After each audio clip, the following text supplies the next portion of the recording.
Well, good day, everybody, and welcome back. We have, in my opinion, a very special guest today, very distinguished and probably one of the most accomplished economists in Canada.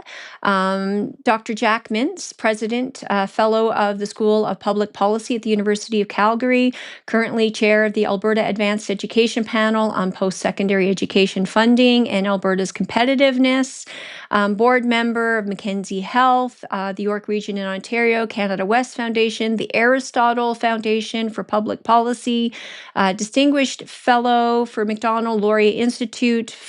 The resume is lengthy here. Senior fellow at the C.D. Howe Institute, weekly contributor to the Financial Post, member of the Order of Canada in 2015, and the Queen Elizabeth Diamond Jubilee Medal in 2012, professor of economics at the Roman School of Business, for a number of years, Department of Economics at Queen's. He's been a visiting professor at law schools in New York, CEO of the C.D. Howe Institute. And of course, he's consulted widely for institutions like the World Bank, the International Monetary Fund, the Organization for Economic Cooperation and Development, the OECD, which many of my listeners will be very familiar with that. And of course, National Policy Advisor for Ernst & Young between 2015 and 2021. So a very long list of accomplishments. And I want to welcome Dr. Jack Mintz to the show. Thank you very much. Yeah. Looking forward. Sorry, go ahead. That's quite the resume. Yes, yes, and I've had quite an interesting career. But I must say the proudest thing I did was creating the School of Public Policy at the University of Calgary, which I'm so happy to see all these students going through now and how successful it's become. So anyway, it definitely was a crowning achievement. Well, what is the crowning? What is it that you accomplished there that you're probably the most proud of? Well, I think it's something because I've always enjoyed public policy myself. I didn't take public policy. I did economics, but it was public economics, which is a study of government, taxation, expenditure, fiscal issues. And as a result, I've always been engaged in public policy all through my career, whether it was working at the Department of Finance in Ottawa or doing missions like for the World Bank and IMF in places like Bulgaria and Malaysia and quite a few different countries. To give advice, but I've always been engaged in public policy, and I think the idea of having an opportunity for students to get a degree in public policy, I thought was very exciting to create a new school for that purpose. So that's why I look at it as very much a crowning achievement to see so many good students now going through the program. Fabulous. I'm a big advocate of education, and I like when we challenge conventional thinking and we kind of look at different ideas. And when I look at some of the things that you've written and some of the things that you've challenged in your career, some might say you're a little bit of a rebel when it comes to public policy and thinking about things a little bit differently and more outside the box with some of the ideas that you've presented. I want to dive a little bit into some of that because today, what I really hope to accomplish with this interview, having somebody as experienced in the depth and the breadth of what you've done over your career, is challenging some of the conventional ideas and hopefully tying that into, I think, this idea of Alberta independence and whether or not you think we can actually salvage Canada as it is, or if, Alberta independence, in my opinion, at least, seems to me to be really the only way I think that Canada has any chance of succeeding in the future, and especially Alberta. So when we first talked, I know you and Ted Morton, for example, have known each other for some time. And the firewall strategy has been around for a very long time. And as somebody, like you said, who has dived into public policy in the way that you have, some of the points that the Alberta firewall strategy brought up was, the creation of an Alberta pension plan, a police force, collecting personal income taxes directly, asserting control over health and education, of which right now you are on a panel yourself for education and looking at the competitiveness of that here in Alberta. So, when you first heard of this whole Alberta independence and the firewall strategy, how has, in your thinking, this movement towards more autonomy for Alberta, how has that evolved over the last few decades and over your career? Well, I think, first of all, I think there's been some a significant difference between Alberta and other provinces. And I think that always leads to a question about whether Alberta should have more autonomy if it feels it's being held back by the rest of the country. The question, though, is does Alberta actually leave Confederation or and become a separate state? And if so, even then, it could make a decision of joining the United States rather than being a separate state. So I think there's like three different potential scenarios. One is sort of the status quo. The second being a revised Canadian Confederation with more autonomy given to provinces, including Alberta, or Alberta taking advantage of more autonomy. And then a third, Alberta actually separating from the rest of Canada. Those are three different options that I think need very careful discussion by Albertans as far as which way they want to go in the future.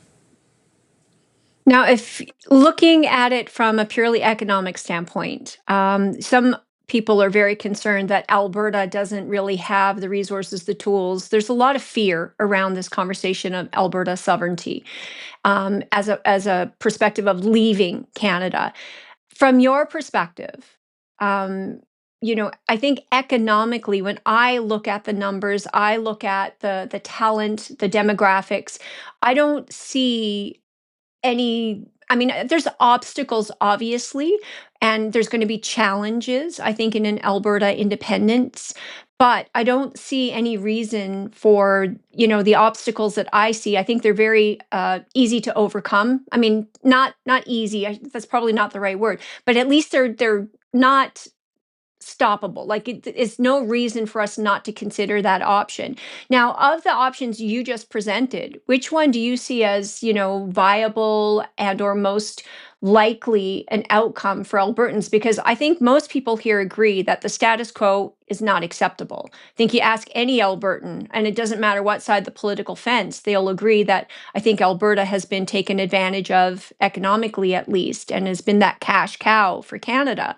But, so where does that leave us as Albertans in exploring our options moving forward?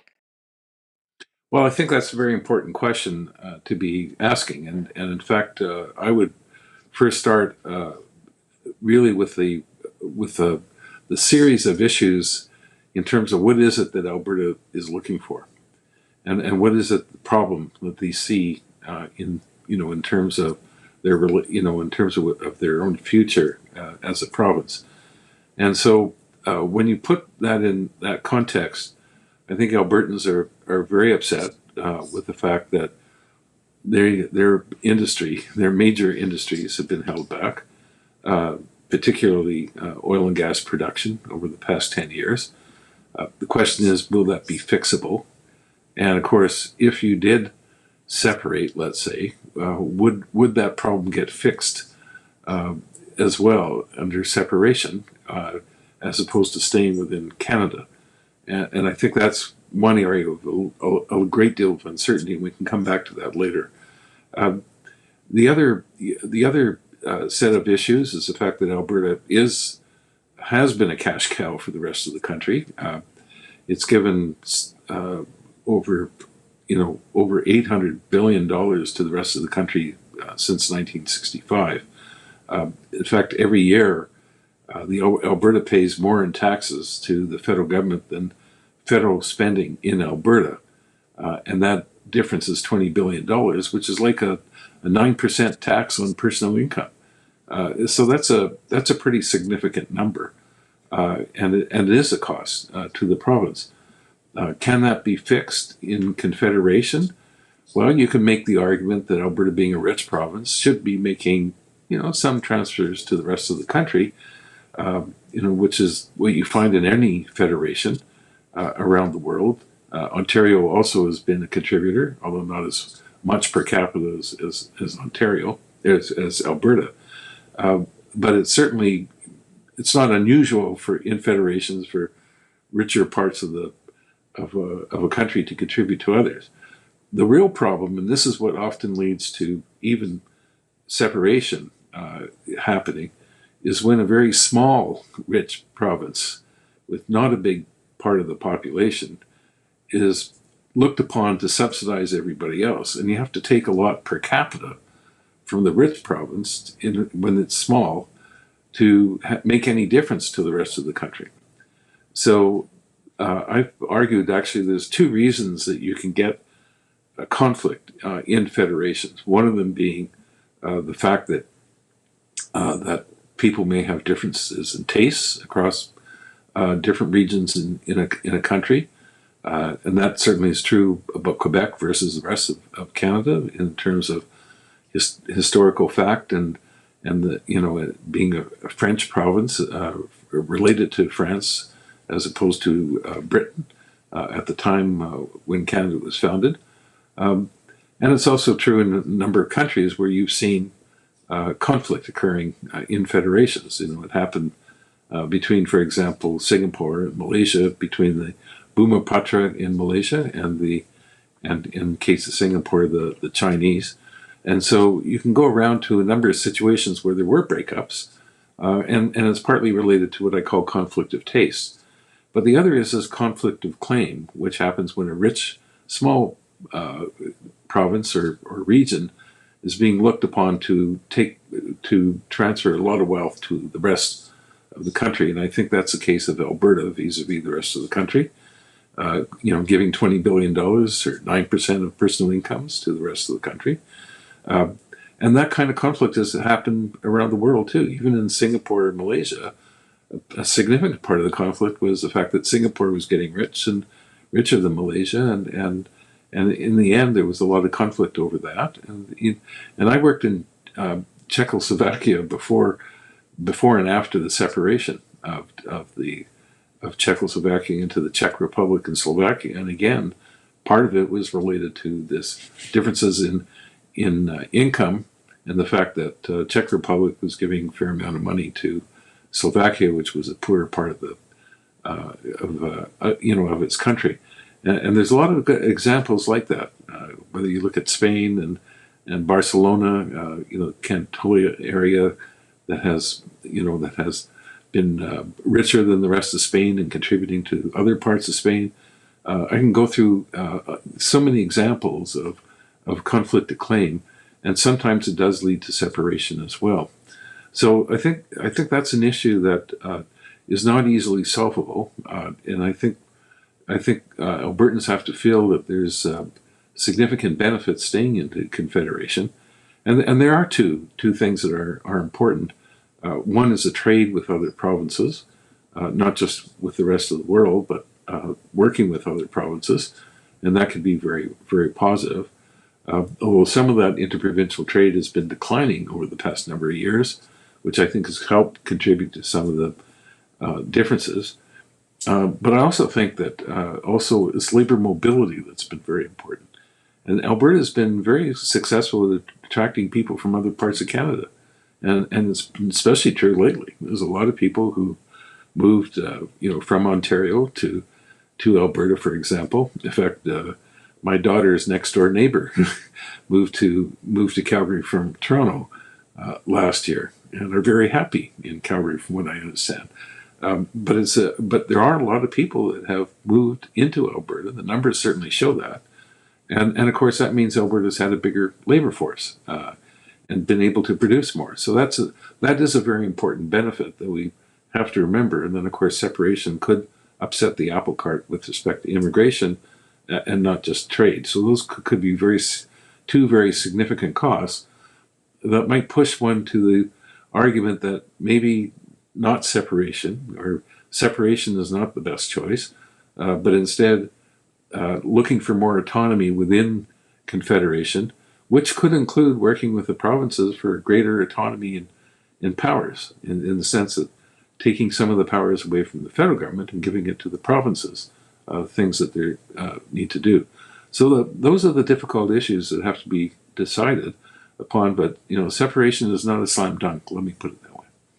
No, I don't think it's a slam dunk, but I think from a realistic perspective, people have argued with me that Canada is broken.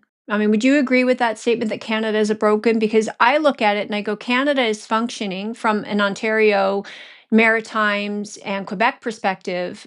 In their opinion, I think Quebec, it's working exactly as it was designed to. And so, 120 years, I think, of an abusive relationship, which is what I think and view Canada and Alberta have had. It was designed right from the beginning that we would fund the East. And that was it wasn't a partnership.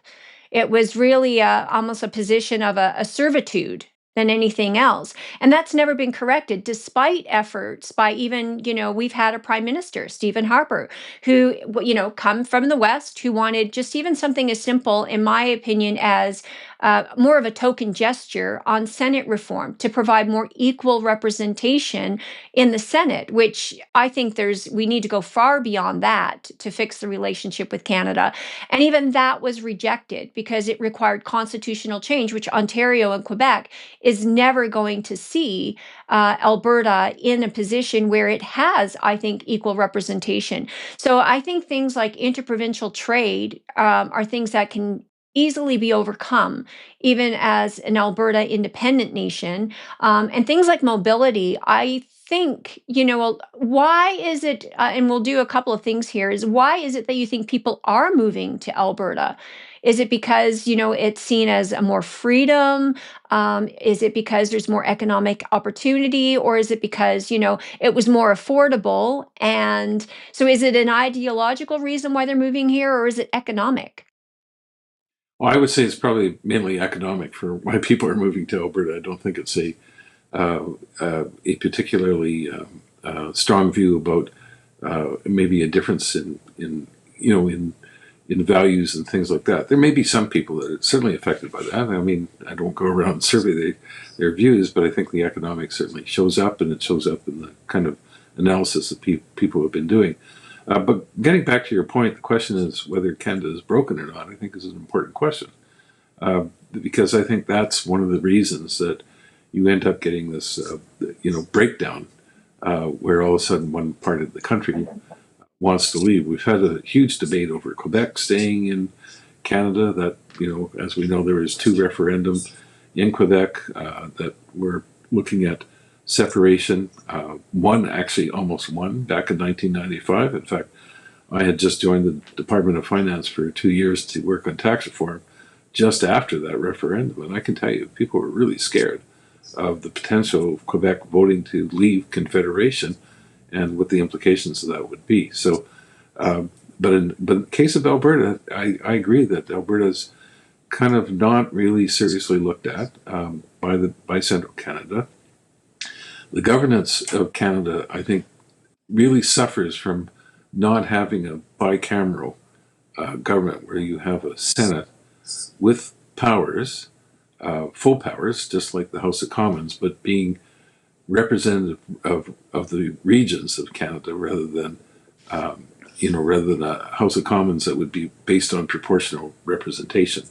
As you know, the seats in the House of Commons is by and large, not entirely, but by and large, based on population size of each province. And so Western Canada has really grown. I mean, when you go back to 1867, Western Canada had, like 4 or 5% of Canada's population at that time.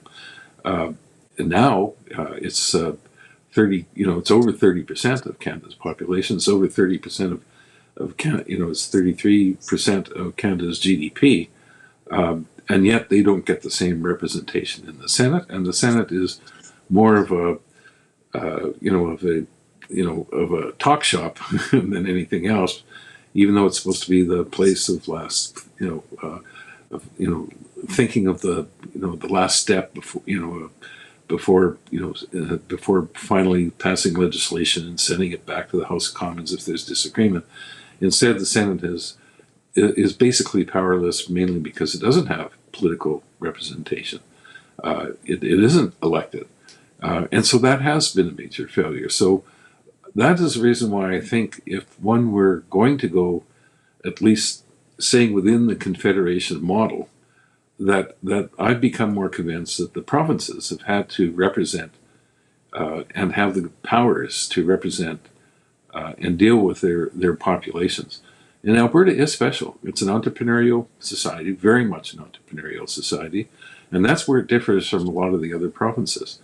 And so it doesn't take a long step to start saying, well, maybe if the system is broken at the national level in terms of governance, and we really can't get more autonomy in terms of powers, that separation becomes the only way out of trying to develop the province. Now, it would mean that we would have to develop more trading relationships with other parts of the world, but that I don't think is a serious issue. People talk about Alberta would be landlocked. Well, Switzerland's landlocked. It's not the end of the world. And besides, BC will be particularly isolated, will be a serious issue for them if Alberta left. And so BC would probably want to have some sort of deal made with Alberta that would give Alberta access to the rest of the world, at least off trade off the west coast, going through BC ports and everything else. Or Alberta would work out new relationships with United States to export through United States to the rest of the world. But that's not the end of the world, I don't think. I mean, those things can be overcome. But my main point is that there are benefits to having labor mobility, particularly. And because once you start setting up borders and passports and everything else, it does limit the idea of people moving from one place to another. Right now, if somebody wants to move to Alberta, they just sell their place wherever they're living and buy a place in Alberta. And yeah, they have to get a new driver's license and a few other things, but it's not like trying to get nationality in another country. Even the United States, there are people that have moved to the United States, but again, it's not something you do very easily. And so it's it's an extra barrier, let me put it that way. And given Alberta needs population, given the growth of the province, it's an issue that would be there. Doesn't mean the end of the world. Again, Alberta could bring in people, and it does, internationally from all over the place, as well as from other parts of Canada. But it's just an extra barrier that one has to think about. And I see that as an advantage in being independent, is that we actually get to control who enters into Alberta. Because I think the reason why so many people from Ontario and BC are moving here, like you said, are economic. They're not ideological. And Alberta is very different in its what you refer to as difference in taste. And that's culture. And we are more entrepreneurial. We're more risk taking. And I think a lot of the people who come here from other provinces come here with different value systems and different ideologies that align more with the East than necessarily the West. So I think having more control over immigration would actually benefit protecting that culture of entrepreneurial kind of spirit and risk taking and innovation that is so different from the East. So I see that more as an advantage than a disadvantage. And yeah, there's a little more cost to doing that. But as you've pointed out, setting up an immigration process where there's borders is not something that can't be overcome. And with interprovincial trade, I love it when people tell me we're landlocked, because I always point out Canada's largest port happens to reside in Vancouver. And if Vancouver wants to get those goods, that come from all around the world, from, the West Coast to the East Coast, well, there's this large landmass called Alberta. We would then control the skies as well as our landmass. So, Vancouver, BC would have one of two options: either negotiate with Alberta, or they would have to, go down south and around Alberta. So, I think we would be in a very good position there to negotiate agreements. And I think our southern border, we've always had, I think, a closer in Alberta relationship with our U.S. southern border friends than we have with the East, because I think so many families, when they originally moved here, so many of them resided in both America and in Alberta. And we do our trade, and just being oil, like I think we're more tied to the US dollar than we are to the Canadian dollar from a currency perspective, for example. So, when it comes to trade and currencies, those sort of pragmatic problems with independence, I think those are very overcome. We can overcome those quite easily. And I think we would have a lot of support from our US border, in the United States with that. What are your sort of thoughts, just to finish that kind of trade and currency, objections that people have and concerns? Well, I'm not concerned as much about currency issues and some of these things. Just going back in terms of what I said earlier on about certain states breaking up in the past. In fact, you mentioned Ted Morton, but Ted Morton and Tom Flanagan and we wrote this book on the future of Alberta. We had a number of papers that were written for that, and we wrote a couple of pieces on that. But one of the pieces that I wrote actually was this international experience of conflict, and where you did have breakups and what happened. And in some cases, it didn't go too well, partly because a country really that ended up isolating itself ended up doing poorly as a result, and that happened particularly in Yugoslavia when there was a breakup of countries there. Now, many years later, some of them are doing fine, but the main point is that it took a number of years to overcome what happened with the breakup, but it was a breakup that really couldn't be avoided. And there are situations like that. Singapore has done perfectly well since it broke off from Malaysia, and we've seen some other examples of that. So yes, it's not the end of the world. Things can get eventually repaired. I think the main point I was really trying to say about mobility of labor, and I know I emphasized it, but it also means that we all have our relatives and friends that are sitting across the country, and we are part of and we do have. It's pretty easy to go from one place to another. I know when I go down to the United States, yes, I got to go through border control, but it's not much fun. It's extra work. I don't look at it in the same way as trying to go to Ontario or trying to go to Alberta or another province in this country. It's pretty, because we're all part of one jurisdiction. So I think I wouldn't diminish the fact that we all have friends and neighbors and relatives in other different parts of the country, and those are ties that are important.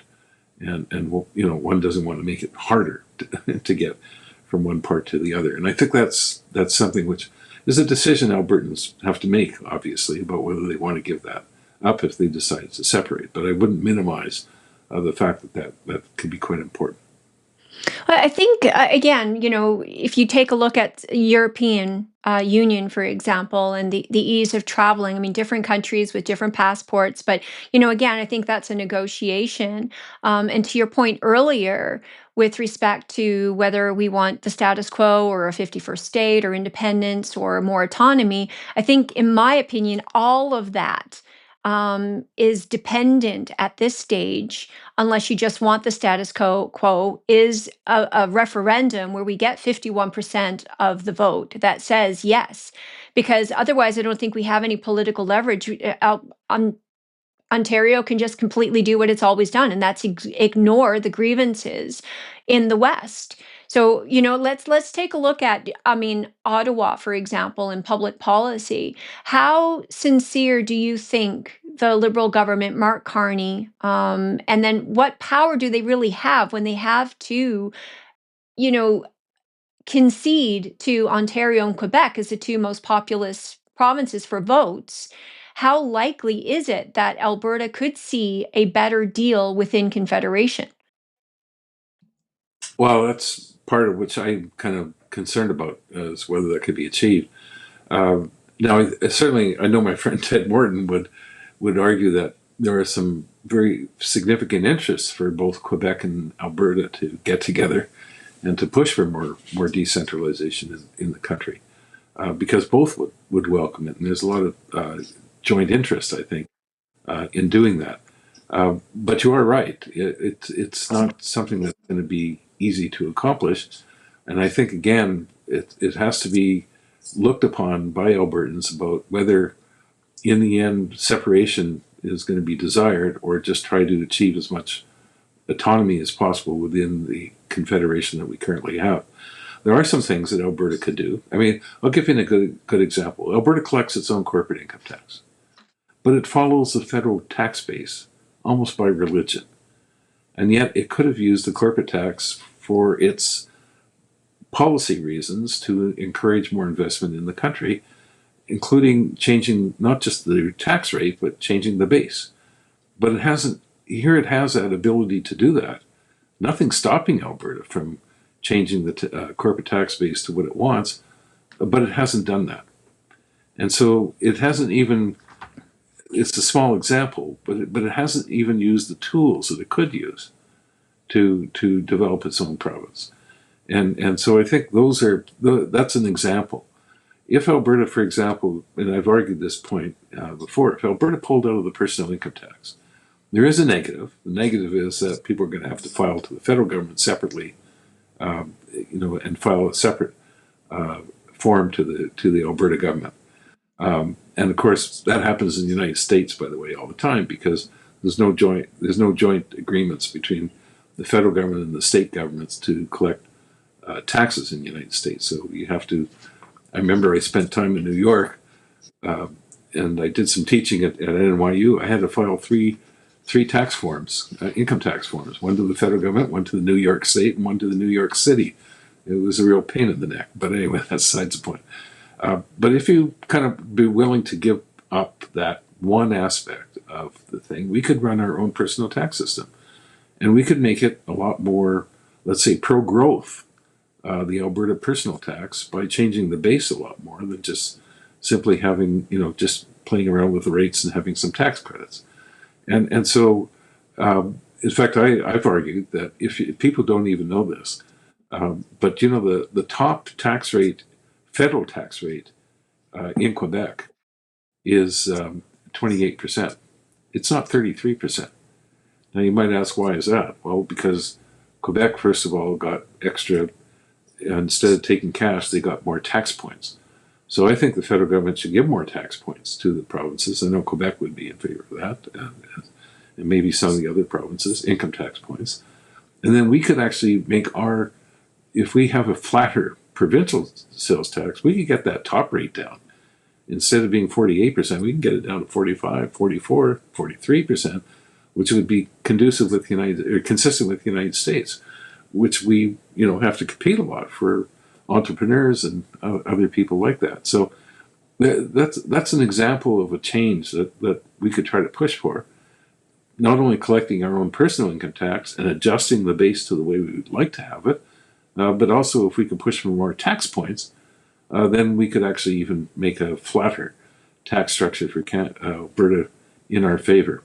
Main point is that there are things that we could try and do to try to improve ourselves. Obviously, we'll get more autonomy as a province if you separate from Canada. You're going to be able to do whatever you want to do at that point. And I think there are some arguments maybe for doing that. But again, people have to make a judgment about whether they want that kind of autonomy or that much of autonomy versus staying part of Confederation, getting less autonomy, but still achieving things that the Alberta doesn't currently do.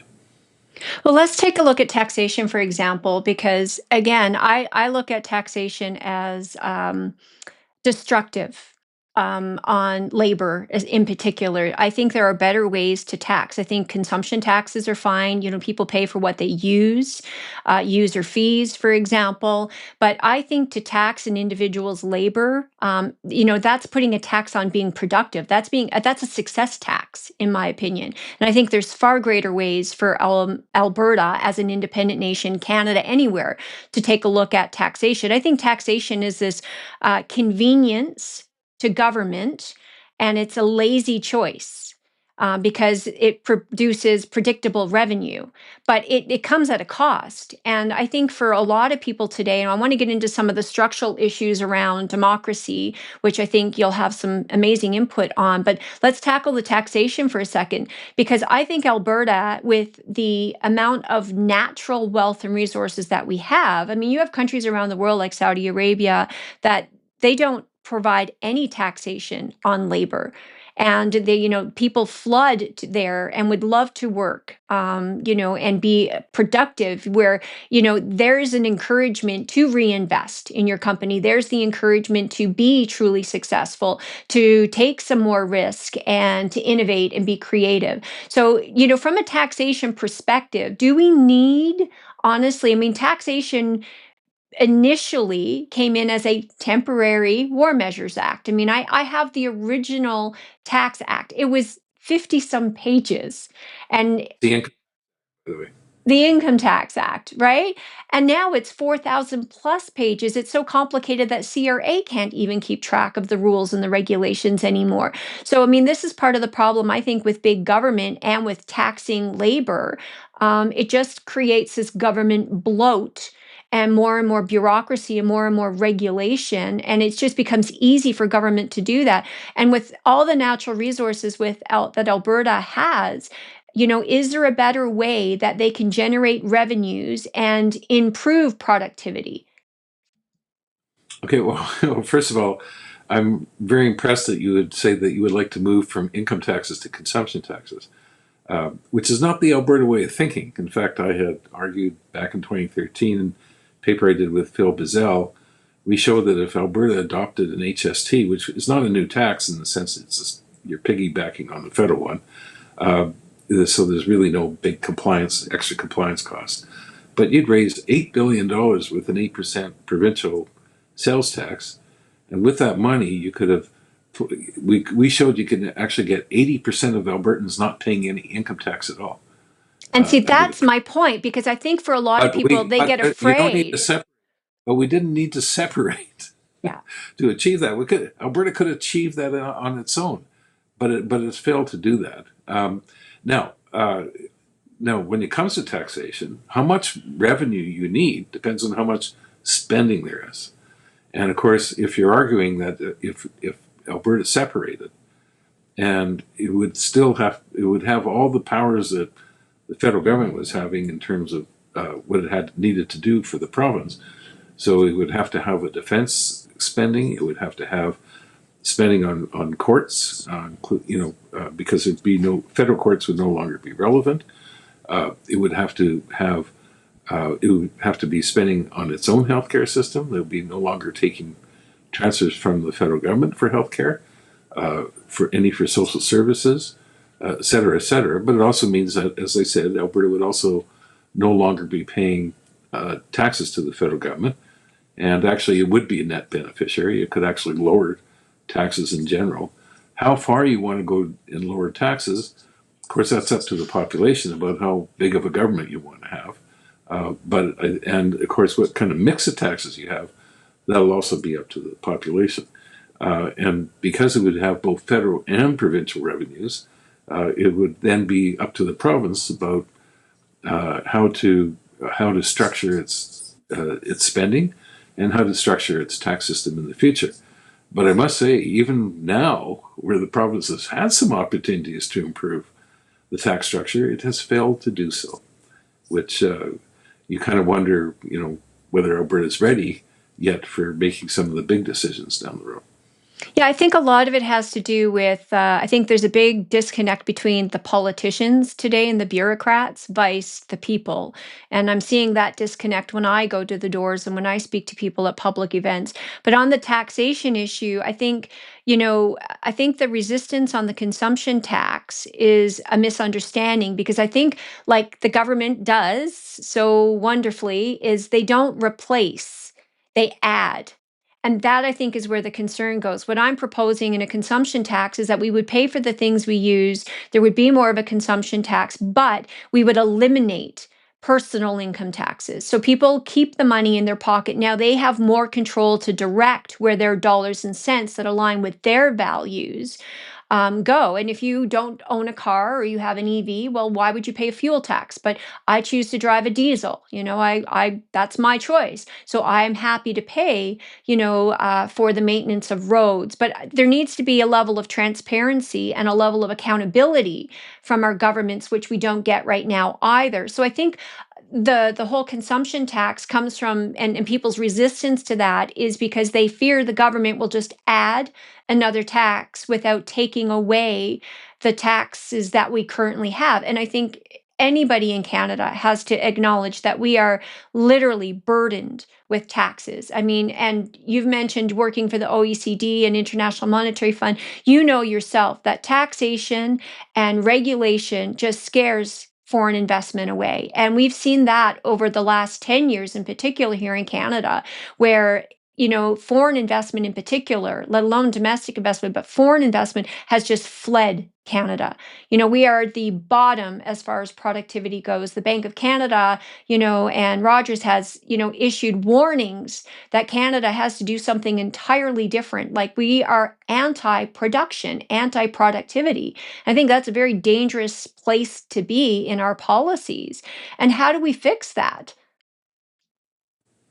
Yeah, well, fixing it is not easy to do, as you can imagine. And you are right, that would require decisions made at the national level, which requires some sort of consensus across the country.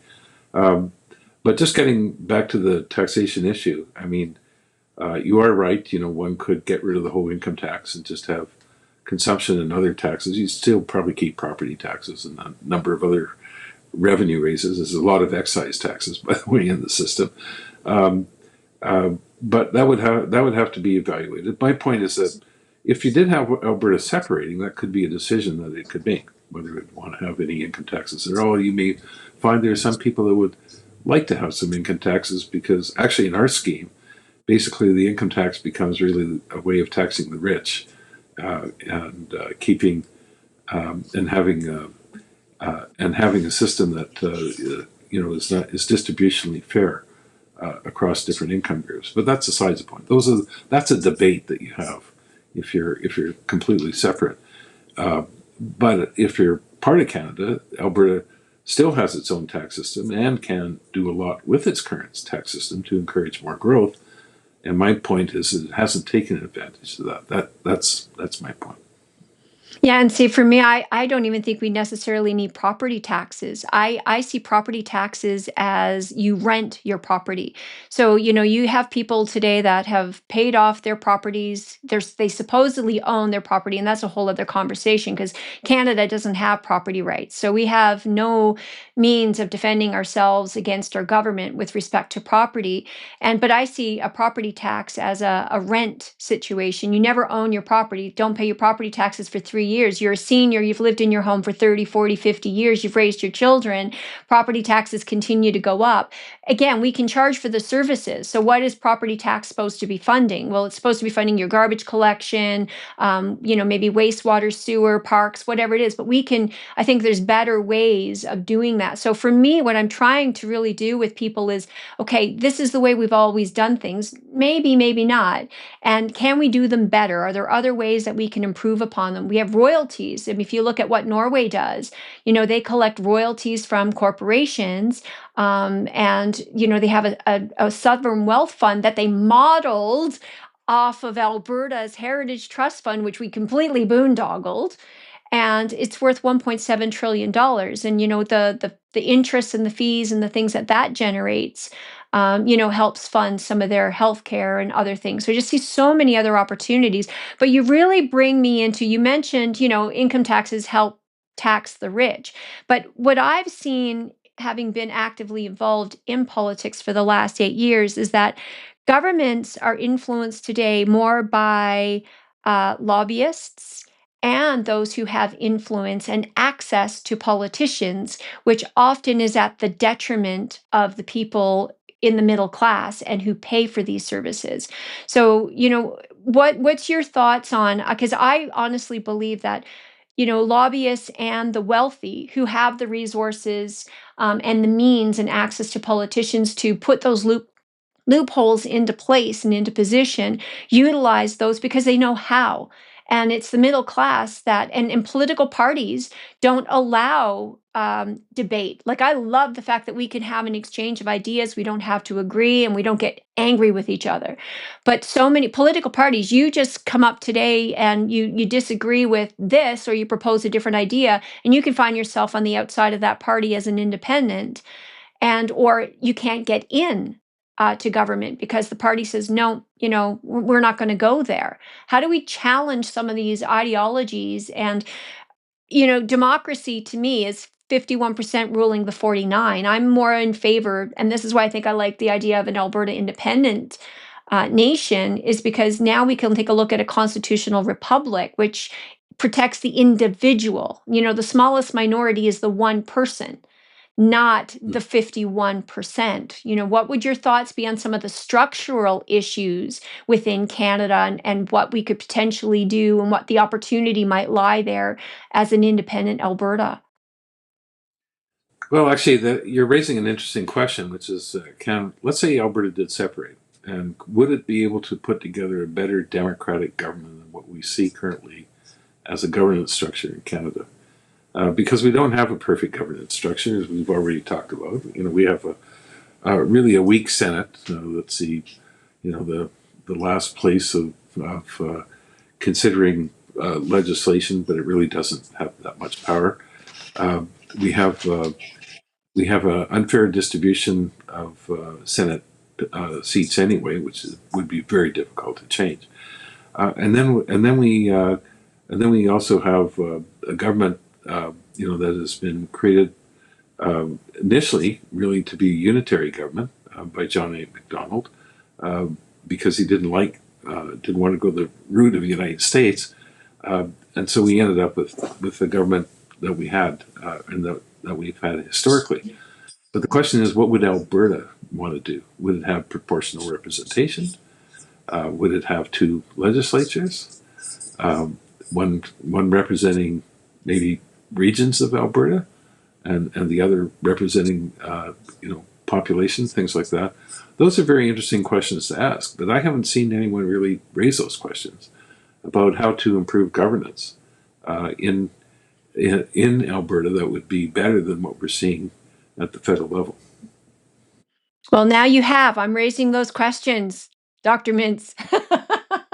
If I you don't have. had advice to give, if you could, let's say, take a blank sheet of paper, what would what you view to be a successful model of governance look like? Because that's, for me, that's what I'm really looking for. I don't want to recreate Canada inside of Alberta. I don't want to replace, Ottawa with Edmonton, for example. If we are going to do this, in my opinion, what I'm looking for are the brightest minds and the best ideas from around the world. We have the luxury of hindsight, to be able to pick and choose now what has created, and in my opinion, it's the best outcomes. I really do not like this equality of outcome. I like equality of opportunity, even in our healthcare and in our, education systems. I think there's better ways, and you're exploring some of that now, especially in education. There are better ways to do this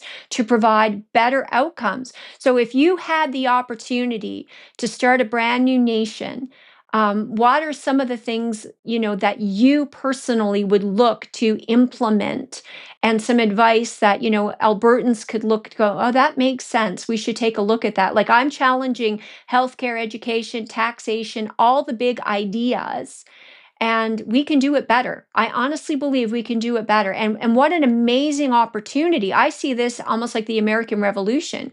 We get to do this all over again and create a system that works truly for the people and create the prosperity and the freedom, I think, that Albertans in particular are looking for, more so than you see people in the East demand. Well, I think I don't know if I would have the perfect answer, because I'm not sure any governance structure of any country is perfect. They're far from it. However, I've always been impressed by what Australia does and what New Zealand does. New Zealand, actually, population that wouldn't be that much different than Alberta's. By the way, New Zealand got rid of provinces a number of years ago, over 100 years ago.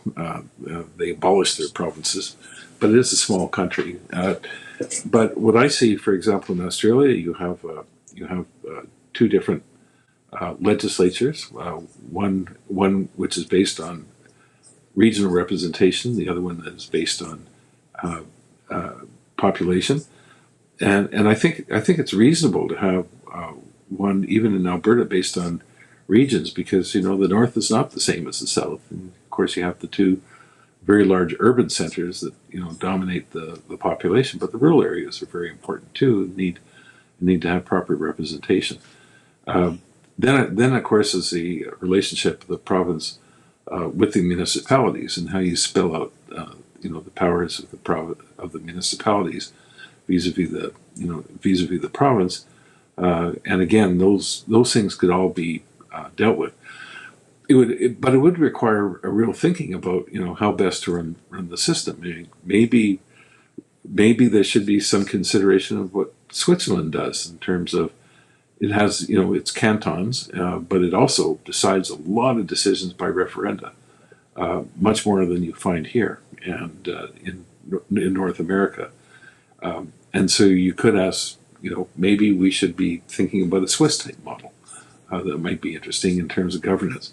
But yeah, obviously there are some different structures that could be considered, and I'm not quite sure really where Albertans want to go on any of that, because I don't think there's ever been a real discussion around those issues.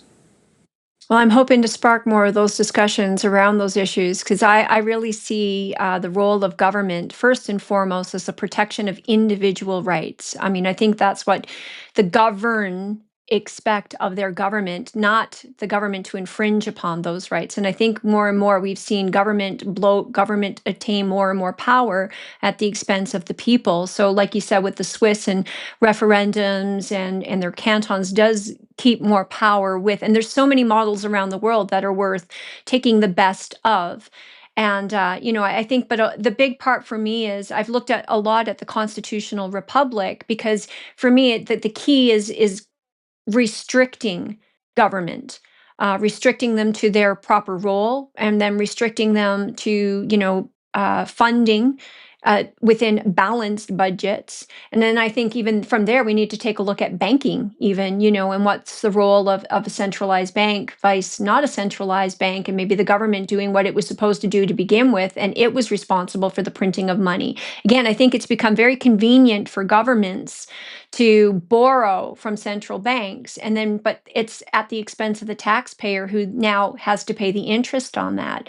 So I don't want to hog all your time today. I could go on with you for hours. I know that. I could keep you here all day. But are there any last words or any last thoughts that, on the conversations, the things that we've had today, things that you might want to clarify, or advice that you would have for Albertans?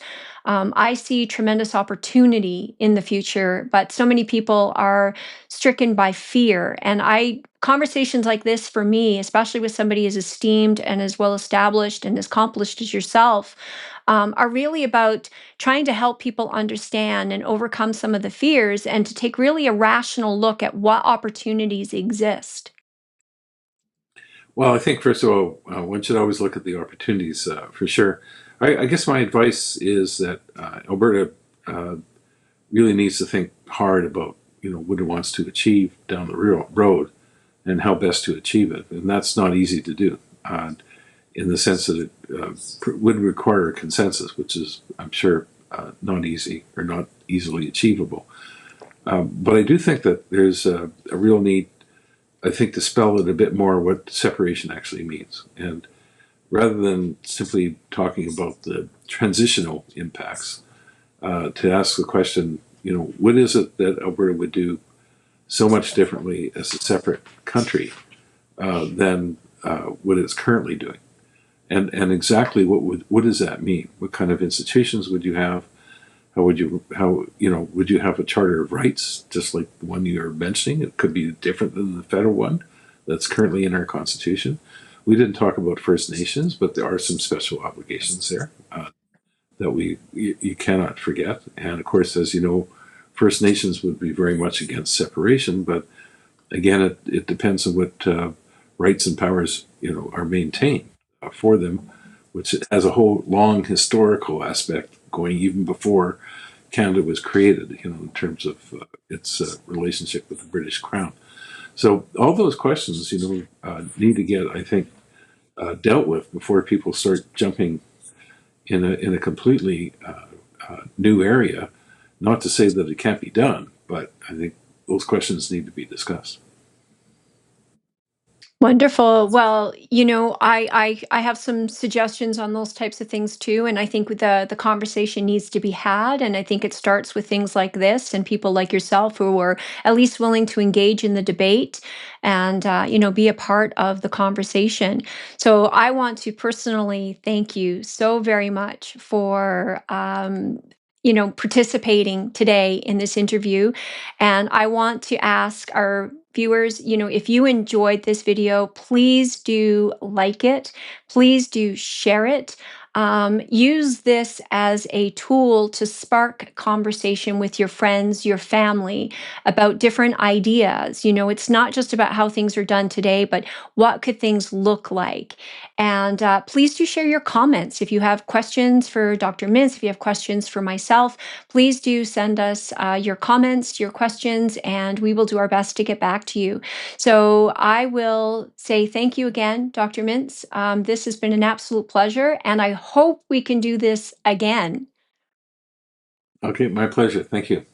Wonderful. Thanks, everybody. God bless. And until next time.